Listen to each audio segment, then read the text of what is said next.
Saudações. Ontem eu queria fazer uma live, comentar sobre as eleições americanas. Também queria falar sobre, mais especificamente, a questão de Taiwan. Esses dois assuntos que eu comentei nesse vídeo agora há pouco. Mas aí, Goiás, né, verão é complicado. Chove, a energia cai, e aí acabei dormindo sem querer. Acordei 4 horas da manhã. Enfim, saudações a todos. E, gente, curta, compartilhe, comenta, sabe? Nem que seja colocar, sei lá, um emoji qualquer. Porque aí o YouTube entende que você está gostando e indica para mais pessoas. Sabe, para a gente crescer, eu preciso fundamentalmente do apoio de cada um aqui. E é bem simples. Sabe?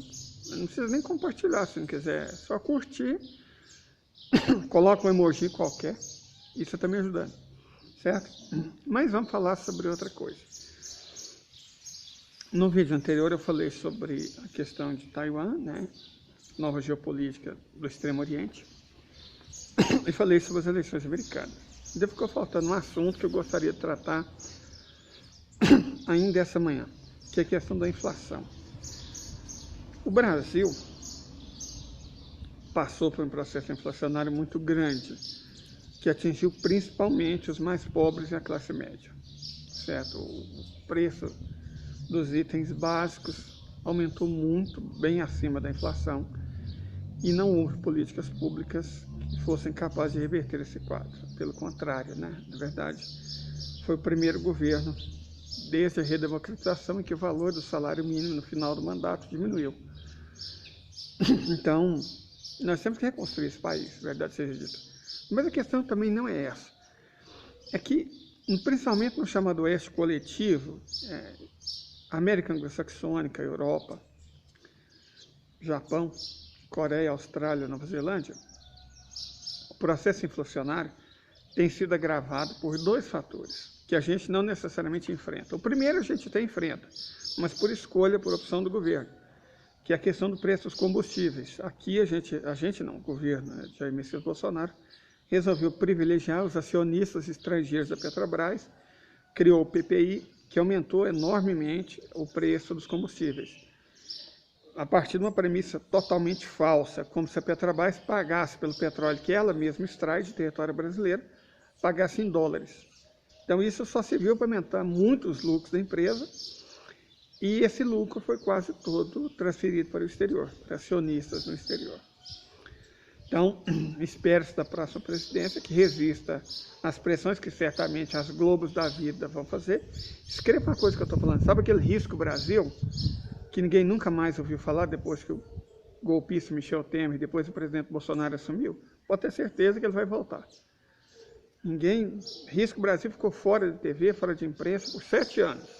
Mas pode ter certeza absoluta que com a volta do PT no governo, esse fantasma inventado vai reaparecer. O Risco Brasil. A TV não vai falar de outra coisa.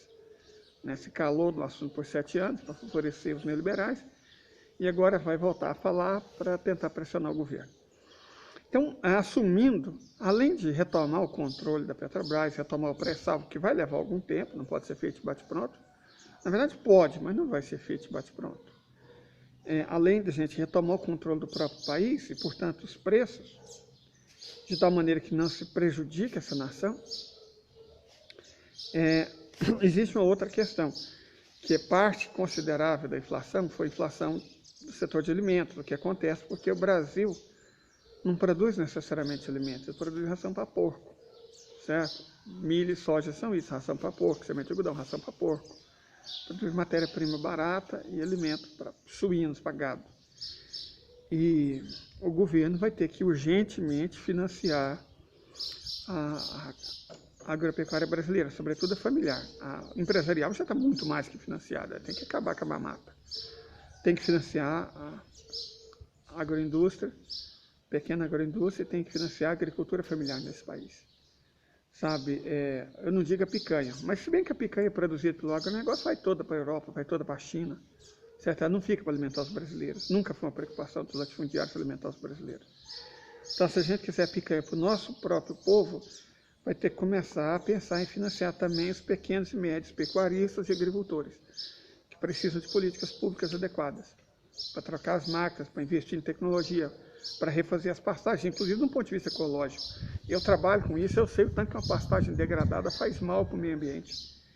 E é desnecessário, você pode substituir por uma pastagem boa, de qualidade, ocupar muito menos área, preservar muito mais território. Só que isso precisa de financiamento. Então tem que financiar a agropecuária sim, a familiar. A pequena, no máximo a média. A grande, né, ela se vira. Né, o agronegócio internacional, as agroindústrias não, né, multinacionais, as trades multinacionais, se quiser que financie. Ou eles mesmos se financiem. E tem que colocar esse povo para pagar imposto. Inclusive para sustentar o financiamento da produção de alimentos, que é fundamental para esse país. Certo? A produção de alimentos depende da agricultura familiar, depende dos pequenos e médios agricultores. A picanha, se o brasileiro quiser voltar a comer, vai ser produzido por pequenos e médios pecuaristas, não vai ser produzido por grandes, que vem tudo para a China. Da mesma forma, a cerveja vem da cevada, certo?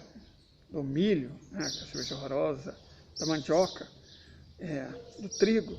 De toda forma, em sua maior parte, produzido por agricultura familiar. Principalmente média, mas também pequena. Porque lembre-se, o grão produzido no Brasil pelo agronegócio é para ser exportado. Ele vira comida para porco, comida para gado. Ele não vai virar picanha, pode ter certeza disso, e não vai virar cerveja. Ninguém está esperando que o governo doe, como fez esses bolsonaristas idiotas. Esses energúmenos ficam, não sei o quê, quer picanha para todo mundo, fica ironizando picanha, como se o brasileiro nunca tivesse trabalhado por ela. Sempre trabalhou. Porque sabe que não tem emprego. Porque sabe que a renda está muito baixa, exatamente para eles ganharem dinheiro. Então você precisa de renda, você precisa de emprego, e você precisa que a pequena e média propriedade, que a agricultura familiar, consiga investir, consiga produzir. Porque esses sim produzem comida para o brasileiro. É esses que vão produzir a cevada, o milho, a mandioca, o arroz, né? O trigo, que vão produzir a cerveja, que vai parar na mesa dos brasileiros. Que vão produzir a picanha, que vai parar na mesa dos brasileiros, para os que não são vegetarianos ou veganos. Certo? Então, assim, tem que investir. Às vezes aqui eu falo bastante contra um certo tipo de agronegócio, principalmente esse parasita, esse que financia os atos antidemocráticos, esse golpista, esse preconceituoso, esse conservador, esse da bancada do boi, da bala e da Bíblia. Claro que eu falo contra. Certo? Mas a agricultura e a pecuária têm que ser preservadas nesse país. Principalmente, repito, reitero, reafirmo, agricultura familiar, pecuária familiar, agropecuária familiar, pequenos e médios produtores. Esse tipo de agricultura, a agroecologia também, certo? Formas de agricultura menos nocivas ao meio ambiente e até benéficas ao meio ambiente tem que ser incentivada. Chega de produzir ração para porco estrangeiro, chega de produzir cadáver animal para vender para estrangeiro. Se a gente vai ter que comer carne, que seja o povo brasileiro. Se a gente vai ter que produzir animal para matar e comer carne, que seja para alimentar o povo brasileiro. Eu não sou favorável à cerveja, de vez em quando, muito raramente eu tomo. Eu entendo que essa indústria da cerveja, controlada por multinacionais, inclusive um arquibilionário golpista brasileiro, ela financiou o governo Bozo, ela teve muito a ver com o golpe, ela está ligada ao capital especulativo, ela financia a grande mídia. Então eu prefiro que as pessoas comprem de pequenas empresas, cervejarias familiares, locais, igual na Argentina. Toda cidade tem 2, 3 fábricas de cerveja, certo? Locais. Então, o mundo ideal exige financiamento do governo para reindustrializar. A agricultura familiar, pequenos e médios, produzem os ingredientes.